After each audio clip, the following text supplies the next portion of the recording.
저 거지 같은 노인네 당장 쫓아내! 병원 이미지 망친다고! 그날 밤 저는 인간이 얼마나 잔인해질 수 있는지 목격했습니다.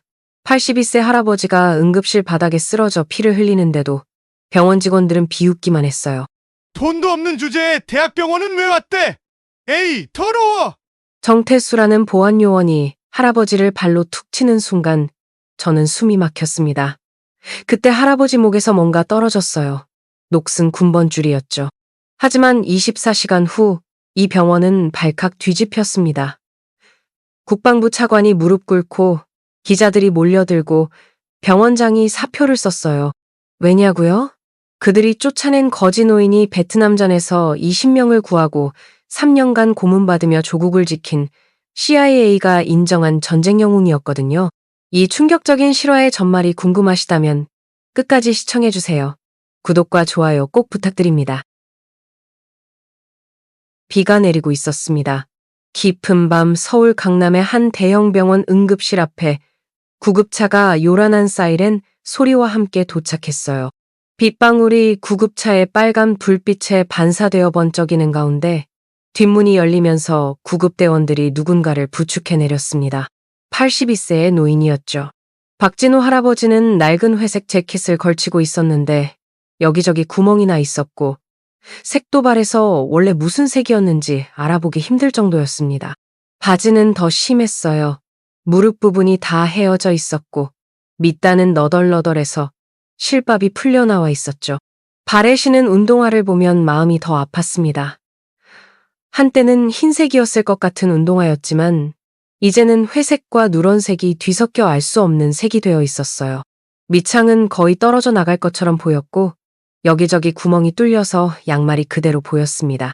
무엇보다 눈에 띄는 건 오른손에 든 지팡이였어요.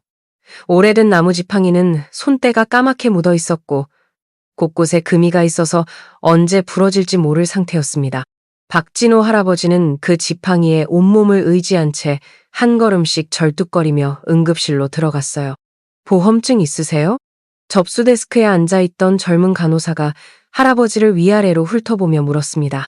20대 후반으로 보이는 그녀는 깔끔한 유니폼을 입고 있었지만 표정에서는 이미 거부감이 드러나고 있었죠. 박진호 할아버지가 떨리는 손으로 주머니를 뒤적거렸습니다. 낡은 지갑을 꺼냈는데 그것도 가죽이 다 해져서 여기저기 실로 꿰매놓은 상태였어요. 하지만 아무리 찾아봐도 보험증은 나오지 않았습니다. 보험증이 없는 것 같은데요. 할아버지의 목소리는 너무 작아서 거의 들리지 않았어요. 그럼 신분증이라도 있으세요? 아니면 진료비 선불로 내셔야 해요. 할아버지가 다시 지갑을 열었습니다. 1,000원짜리 지폐 몇 장과 동전 몇 개가 전부였어요. 다 합쳐도 5,000원이 채 안 되는 돈이었죠. 바로 그때 50대 중반의 수간호사 최은경이 큰 걸음으로 다가왔습니다. 그녀는 이 병원에서 20년 넘게 일한 베테랑이었는데 항상 비싼 브랜드 시계를 차고 다니며 환자들을 돈으로 구분하는 사람이었어요. 뭐야? 또 이런 분이 오셨네? 최은경이 혀를 차며 말했습니다. 여기가 무료 진료소인 줄 아세요? 대학병원이라고요. 대학병원. 주변에 있던 다른 환자들과 보호자들이 하나둘 이쪽을 쳐다보기 시작했어요. 박진호 할아버지의 어깨가 더 움츠러들었습니다. 아니, 정말 이런 분들 때문에 다른 환자분들이 피해를 본다니까요. 최은경의 목소리가 점점 커졌어요. 그때 행정과 직원 강민재가 나타났습니다. 30대 후반의 그는 돈과 병원 수익에만 관심이 있는 사람이었죠. 명품 시계에 비싼 양복을 입고 머리는 젤로 반들반들하게 넘긴 모습이었어요. 무슨 일이죠? 강민재가 짜증스럽게 물었습니다. 저기 저 할아버지요. 신분증도 없고 보험도 없고 돈도 몇천 원밖에 없대요. 강민재가 박진호 할아버지를 보며 코웃음을 쳤어요. 아, 또 이런 분이 오셨구나. 병원도 운영을 해야 하는데 이런 분들 받으면 적자예요. 당장 나가시라고 하세요. 박진호 할아버지는 움직이지 않았습니다. 아니, 움직일 수가 없었어요. 다리가 너무 아파서 서 있는 것조차 힘든 상황이었거든요. 할아버지, 못 들으세요? 나가라고요. 강민재가 목소리를 높였습니다. 바로 그때 40대 초반의 보안요원 정태수가 달려왔어요. 덩치가 크고 험상궂은 인상에 그는 약한 사람에게는 강하고 강한 사람에게는 약한 전형적인 비겁한 사람이었죠. 무슨 일입니까? 저 할아버지 좀 내보내줘요. 계속 버티고 있어서 다른 환자들한테 방해가 돼요. 정태수가 박진호 할아버지에게 다가가서 어깨를 거칠게 잡았습니다. 할아버지, 여기서 나가셔야 해요. 안 나가시면 강제로 내보낼 수밖에 없어요. 박진호 할아버지가 지팡이를 짚고 천천히 일어나려고 했습니다. 하지만 다리에 힘이 없어서 휘청거렸어요. 특히 오른쪽 다리가 심하게 아픈 것 같았죠. 빨리 좀 나가요. 정태수가 참지 못하고 할아버지의 팔을 거칠게 잡아당겼습니다. 그 순간 박진호 할아버지가 균형을 잃고 차가운 바닥에 쓰러졌어요. 아, 하는 작은 신음소리와 함께 할아버지의 몸이 바닥에 부딪히는 둔탁한 소리가 났습니다. 지팡이는 멀리 굴러가 버렸고 할아버지는 바닥에 쓰러진 채 일어나지 못했어요. 그때 할아버지의 목에서 뭔가가 흘러나왔습니다. 낡은 끈에 매달린 군번줄이었어요. 하지만 너무 오래되고 녹슬어서 글씨는 잘 보이지 않았죠. 에이, 여기서 이러면 어떡해요? 다른 환자분들 다 놀라잖아요. 최은경이 짜증스럽게 말했습니다. 그러게 말이에요. 병원 이미지만 나빠진다니까요. 강민재도 거들었어요. 응급실에 있던 사람들이 수군거리기 시작했습니다. 저 할아버지 뭐야? 노숙자인가 봐? 에이, 왜 저런 사람이 여기 와서. 박진호 할아버지는 그 모든 모욕적인 시선과 말들을 묵묵히 견디며 일어나려고 애썼습니다. 하지만 몸에 힘이 없어서 계속 바닥에 있을 수밖에 없었어요. 그의 눈에는 깊은 슬픔이 어려 있었는데 82년을 살아오면서 겪은 모든 고통이 그 눈빛에 담겨 있는 것 같았죠. 결국 정태수가 다시 와서 할아버지를 억지로 일으켜 세웠습니다. 자, 이제 나가세요. 여기는 할아버지가 있을 곳이 아니에요. 박진호 할아버지는 지팡이를 겨우 잡고 비틀거리며 응급실을 나갔어요. 병원 직원들은 그가 나가는 모습을 차갑게 지켜보며 안도의 한숨을 쉬었죠. 밖에는 여전히 비가 내리고 있었습니다. 박진호 할아버지는 병원 현관 앞 계단에 털썩 주저앉았어요. 갈 곳도 없었고 온몸이 아팠지만 어디에도 기댈 곳이 없었습니다. 차가운 빗방울이 할아버지의 얼굴을 적시고 있었지만 그것이 빗물인지 눈물인지는 알 수 없었어요. 새벽 4시가 넘어서도 비는 그치지 않았습니다. 병원 청소부 이순자 아주머니는 평소보다 일찍 출근했어요. 60대 초반의 그녀는 평생을 힘들게 살아온 사람이었죠. 남편을 일찍 여의고 혼자서 새 아이를 키웠던 그녀는 남의 고통을 누구보다 잘 이해하는 사람이었습니다. 병원 현관으로 들어서던 이순자 아주머니의 눈에 뭔가가 들어왔어요. 계단 구석에 웅크리고 앉아있는 사람이 보였거든요. 가까이 다가가 보니 어젯밤에 응급실에서 쫓겨났던 그 할아버지였습니다. 어머, 할아버지. 박진호 할아버지는 차가운 시멘트 바닥에 쓰러져 있었어요. 온몸이 빗물에 흠뻑 젖어 있었고 입술은 파랗게 질려 있었죠. 숨소리가 거칠고 불규칙했습니다. 할아버지, 정신 차리세요. 괜찮으세요? 이순자 아주머니가 할아버지의 어깨를 가볍게 흔들었지만 반응이 없었어요. 그녀는 급히 응급실로 뛰어갔습니다. 누구 없어요? 할아버지가 쓰러지셨어요. 빨리 좀 도와주세요. 새벽 시간이라 응급실도 한산했어요. 졸린 눈을 비비며 나온 간호사가 귀찮다는 표정을 지었죠. 또 그 할아버지예요? 네, 정말 위급해 보여요. 제발 빨리 와서 봐주세요. 그때 젊은 인턴 의사가 뛰어나왔습니다. 29살의 윤재민은 이 병원에 온 지 6개월밖에 안 된 신입이었어요. 서울대 의대를 졸업한 그에게 의사는 단순한 직업이 아니라 소명이었죠. 어디 계세요? 윤재민이 급히 할아버지를 확인했습니다. 맥박이 약하고 체온이 떨어져 있었어요. 당장 응급처치가 필요한 상황이었죠. 빨리 응급실로 옮기겠습니다. 윤재민이 직접 할아버지를 휠체어에 태워 응급실로 데려왔어요. 이순자 아주머니도 걱정스러운 마음으로 따라왔습니다.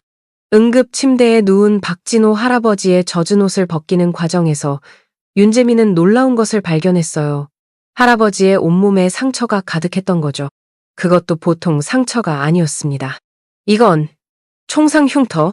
왼쪽 어깨에는 총알이 관통한 것 같은 흉터가 있었고 오른쪽 옆구리에도 비슷한 상처가 있었어요. 등에는 파편에 맞은 것 같은 여러 개의 작은 흉터들이 흩어져 있었죠. 다리에도 깊은 상처 자국이 여러 개 보였습니다. 이 할아버지, 도대체 어떤 분이신 거지? 윤재민이 할아버지의 목에 걸린 군번줄을 자세히 들여다봤어요. 녹슬고 낡아서 잘 보이지 않았지만 불빛에 비춰보니 희미하게 글씨가 보였습니다.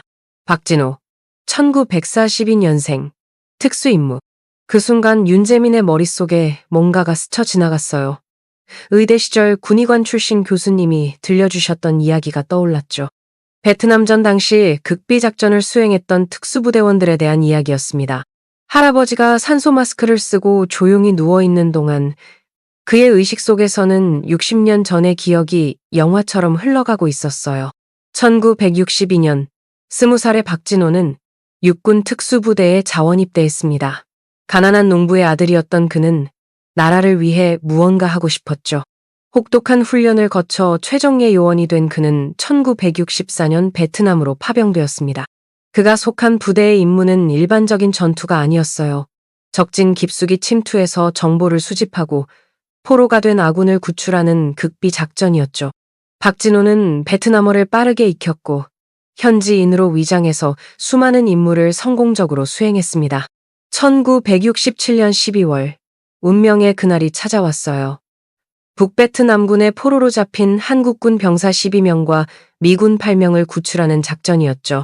박진호와 그의 팀은 적진 깊숙이 침투했지만 작전 도중 정체가 탄로났습니다. 치열한 전투가 벌어졌어요.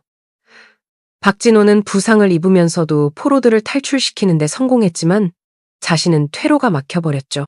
결국 그는 홀로 남아 적군을 막다가 붙잡히고 말았습니다.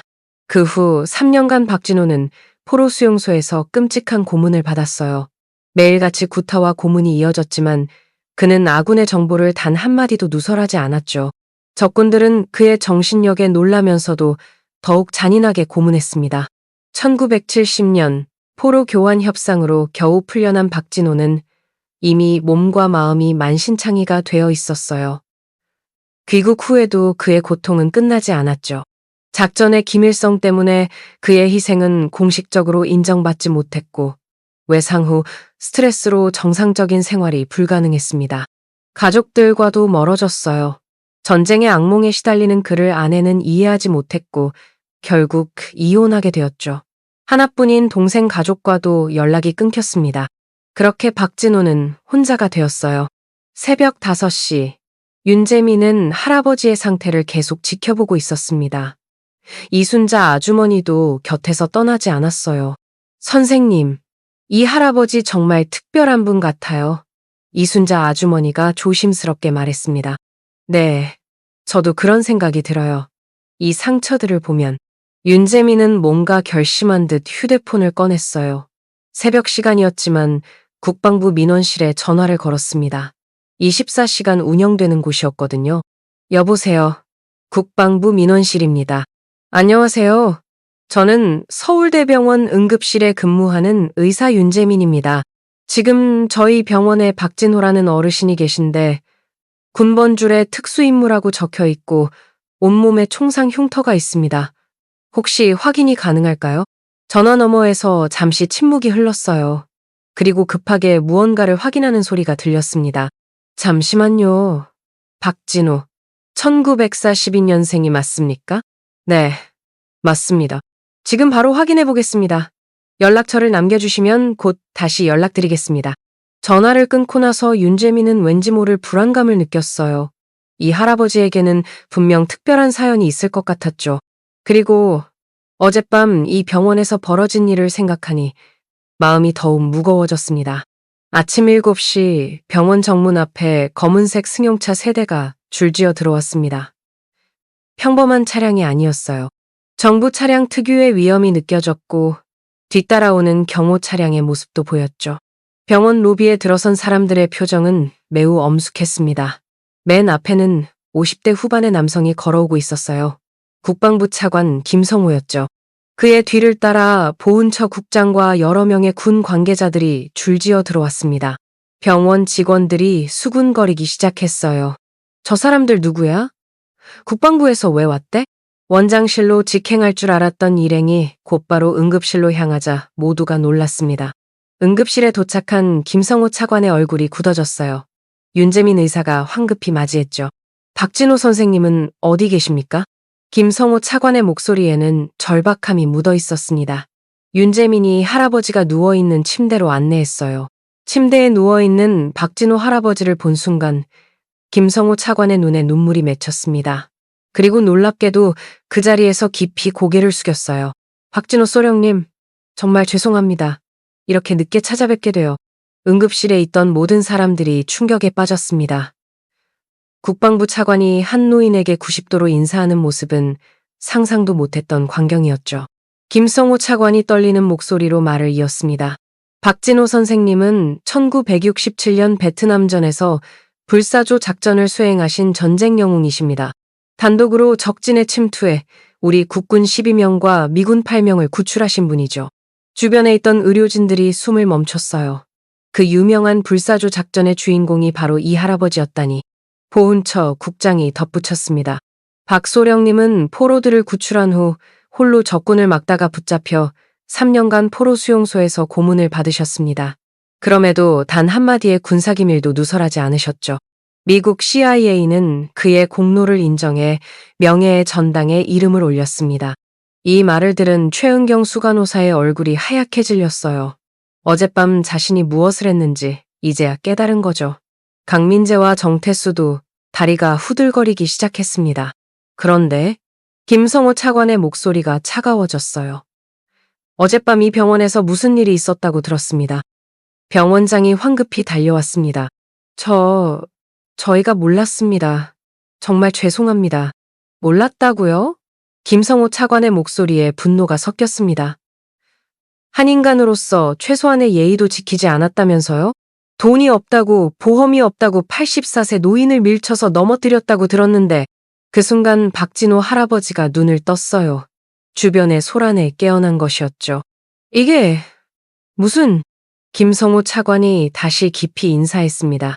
박진호 소령님, 국방부 차관 김성호입니다. 늦게나마 소령님을 찾게 되어 다행입니다.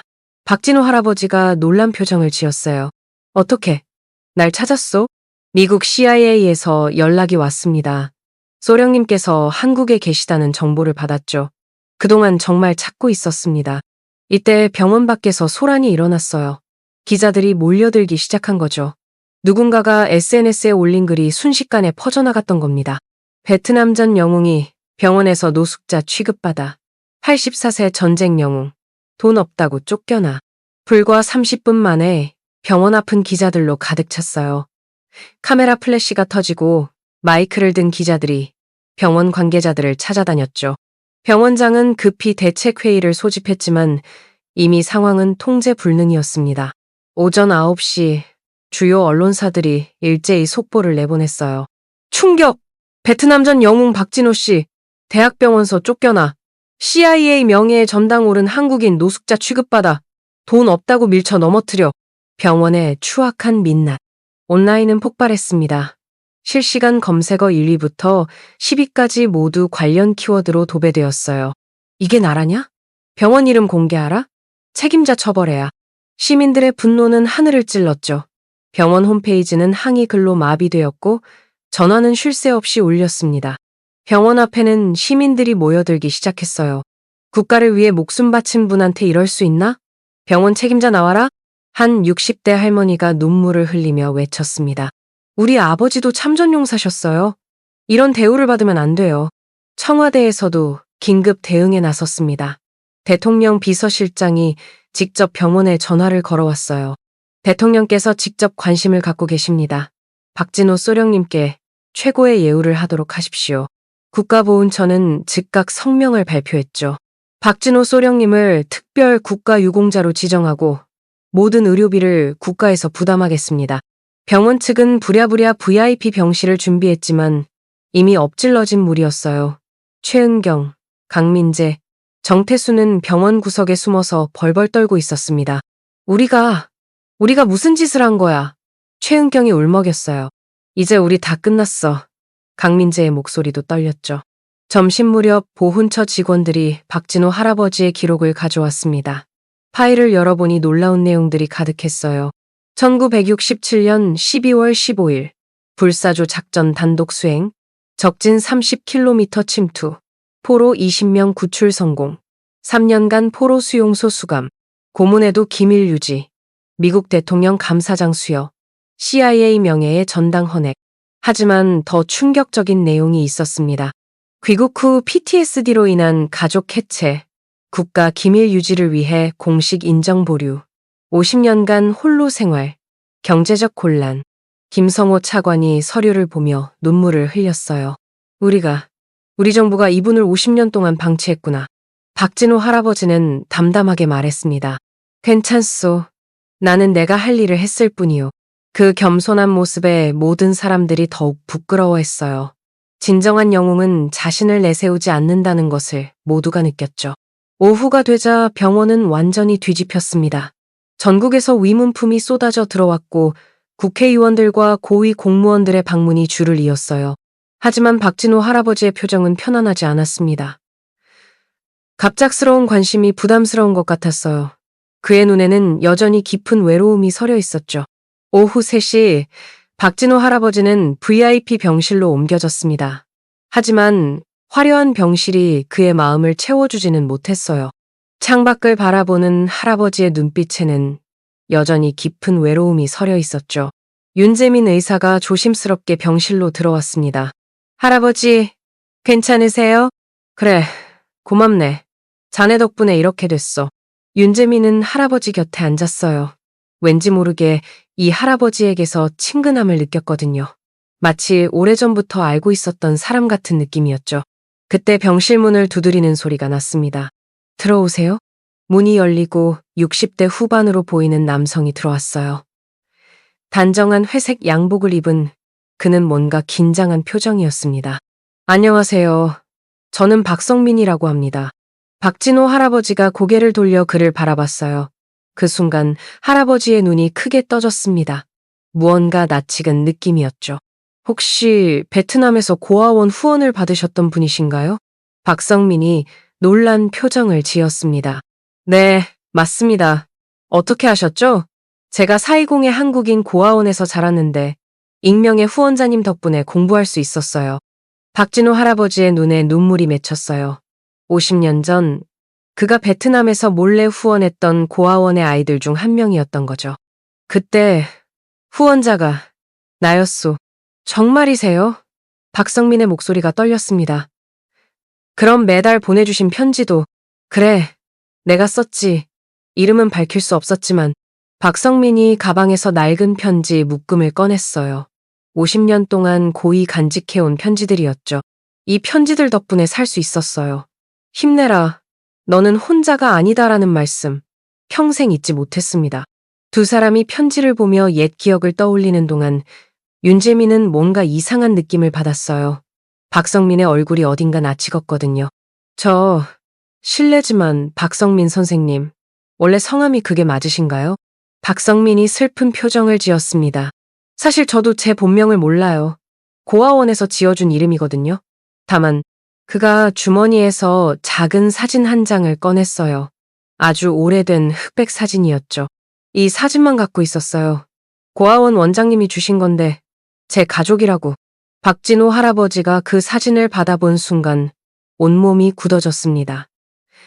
사진 속에는 젊은 부부와 어린아이가 있었는데 그 남자는 바로 성호야. 네가 성호구나. 할아버지의 목소리가 울림으로 가득했어요. 떨리는 손으로 사진을 만지며 눈물을 흘렸습니다. 큰아버지? 박성민이 믿을 수 없다는 표정으로 물었어요. 내 동생 진순의 아들이야. 네가 바로 우리 성호야. 박진호 할아버지가 떨리는 목소리로 설명하기 시작했어요. 1968년 내가 포로로 잡혔을 때 동생 가족이 보복을 당했어. 모두 죽은 줄 알았는데 네가 살아있었구나. 박성민, 아니 성호의 눈에서도 눈물이 쏟아졌습니다. 큰아버지, 정말 큰아버지세요? 그래 나다. 네 아버지 진수는 내 하나뿐인 동생이었어. 두 사람은 서로를 끌어안고 울었어요. 50년 만의 재회였죠. 피는 속일 수 없다고. 그래서 박진호가 본능적으로 조카를 후원했던 것일까요? 그때 더 놀라운 일이 벌어졌습니다. 그럼 제 아들이. 박성민이 말을 더듬었어요. 아들이 있소? 박진호가 물었습니다. 네, 29살인데 의사예요. 그 순간 윤재민이 깜짝 놀라며 물었어요. 혹시 아드님 성함이? 윤재민이에요. 제 아내 성을 따랐거든요. 병실 안이 순간 조용해졌습니다. 모두가 윤재민을 바라봤어요. 그럼 제가 윤재민의 목소리가 떨렸습니다. 박성민이 윤재민을 자세히 보더니 눈을 크게 떴어요. 재민아? 네가 우리 재민이야? 아버지? 믿을 수 없는 우연이었습니다. 박진호를 처음부터 돌봐준 젊은 의사가 바로 그의 종손자였던 거예요. 어떻게 이런 일이? 이순자 아주머니가 손수건으로 눈물을 닦으며 말했어요. 윤재민이 떨리는 목소리로 말했습니다. 그래서 제가 할아버지를 처음 봤을 때부터 뭔가 끌렸나 봐요. 피는 못 속이는군요. 박진호 할아버지가 두 사람을 번갈아 보며 행복한 미소를 지었어요. 하늘이 우리를 다시 만나게 해줬구나. 세 세대가 한자리에 모인 기적 같은 순간이었습니다. 전쟁이 갈라놓은 가족이 50년 만에 다시 하나가 된 거죠. 박성민이 할아버지의 손을 꼭 잡으며 말했어요. 큰아버지, 그동안 얼마나 외로우셨어요. 이제 저희가 있잖아요. 맞아요, 할아버지. 윤재민도 말했습니다. 이제 혼자가 아니에요. 박진호 할아버지는 처음으로 진심 어린 행복한 표정을 지었습니다. 50년간 가슴속에 묻어두었던 가족에 대한 그리움이 마침내 해소되는 순간이었어요. 병실 밖에서 이 광경을 지켜보던 김성호 차관도 눈시울을 붉혔습니다. 정말 기적 같은 일이군요. 하늘도 감동한 모양입니다. 하지만 복도 저편에서는 최은경, 강민재, 정태수가 두려움에 떨고 있었어요. 자신들이 쫓아낸 노인이 이런 사연을 가진 분이었다니. 이제 어떤 처벌이 기다리고 있을지 상상만 해도 무서웠죠. 저녁 무렵 박진호의 병실은 화기애애한 분위기로 가득했습니다. 50년 만에 찾은 가족과 함께하는 시간이 꿈만 같았어요. 할아버지, 저희 집으로 모시고 갈게요. 박성민이 말했습니다. 그래도 되겠나? 당연하죠. 가족인데요. 윤재민이 밝게 웃으며 말했어요. 박진호 할아버지의 눈에는 더 이상 외로움이 보이지 않았습니다. 대신 따뜻한 행복이 가득했죠. 긴 세월 동안 그가 꿈꿔왔던 것이 마침내 현실이 된 것입니다. 다음 날 아침, 병원 복도에는 무거운 침묵이 흘렀습니다. 최은경, 강민재, 정태수 세 사람이 박진호 할아버지의 병실 앞에서 망설이고 있었어요. 밤새 한숨도 못 잔 그들의 얼굴은 초췌했고 눈은 퉁퉁 부어 있었죠. 들어가야 해. 최은경이 떨리는 목소리로 말했습니다. 하지만 무슨 말을?